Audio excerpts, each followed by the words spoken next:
I drove long-haul freight out of Ohio for 6 years.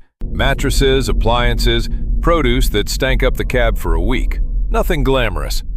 This happened my 3rd year, in the fall, on a route I'd run maybe 40 times without a single strange thing happening. My name's Danny Sikorsky. I retired from driving 2 years ago, and I still don't sleep right. Putting this into words might finally let me set it down. The route ran a 2-lane state highway through deep countryside, gas stations closed by 8, cell towers gone for 11 straight miles. There was a bent green mile marker sign out there, number 9, like something had struck it once and nobody ever fixed it. I always hit that stretch around 2 or 3 a.m. Same silence, same nothing. The radio dropped out for those 11 miles, just static, and most drivers hated that part of the run for no reason they could name. I never minded it. It felt like a stretch of road that belonged to nobody. That comfort didn't last past the October night I saw the woman on the shoulder. She stood about 10 feet off the road, facing away, wearing a pale coat too thin for the cold.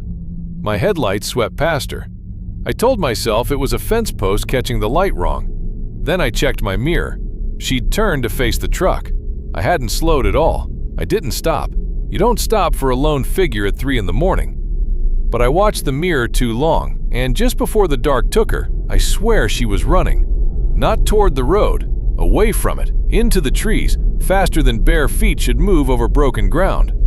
I told myself I'd imagined it. Then a month later, same stretch, same spot, same coat. Same slow turn to face the truck as I passed.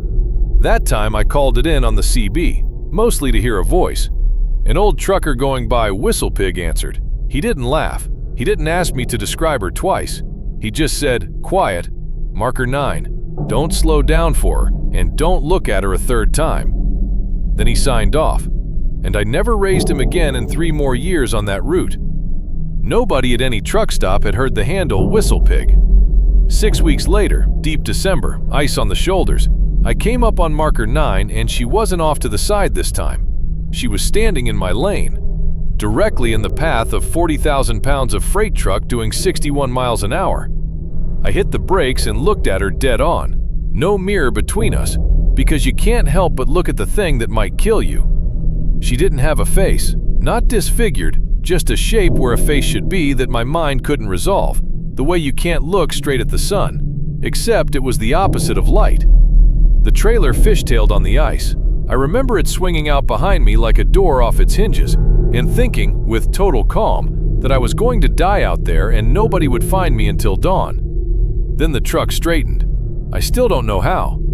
A mechanic friend later told me, flatly, that what I described shouldn't have been recoverable, but it recovered. I came to rest half on the shoulder, engine running, headlights aimed into black trees. The road ahead was empty, no woman, no coat, no footprints anywhere in the snow, on either shoulder, and it had been snowing lightly all night, which meant if she'd stood there, or run there, it would have shown. There was one other thing. Checking the trailer, shaking too hard to hold the flashlight steady, I found a handprint pressed into the frost on the driver's door. Small, fingers spread wide, like someone catching their balance at the last second. It sat at roughly head height for a person standing beside the cab, which only makes sense if she'd been running alongside the truck as it slid, matching my speed, hand out against the door. I quit that route 2 months later, told my dispatcher it was a family thing. It wasn't. Every other highway in this country, at any hour, has felt ordinary to me since. Only that 11-mile gap ever felt wrong. I never told the full story to anyone until now, because I know exactly how it sounds and I can't prove a word of it. Here's what I never worked out. If that thing at marker 9 has been stepping into the road for truckers for who knows how long, how many others has she stood in front of? How many didn't recover the fishtail? I drove that route 3 more years after that December night and never once saw a memorial, a cross, flowers zip-tied to a guardrail, nothing marking a fatal wreck at mile marker 9, which means either nobody ever died there, or somebody made sure nobody ever found out.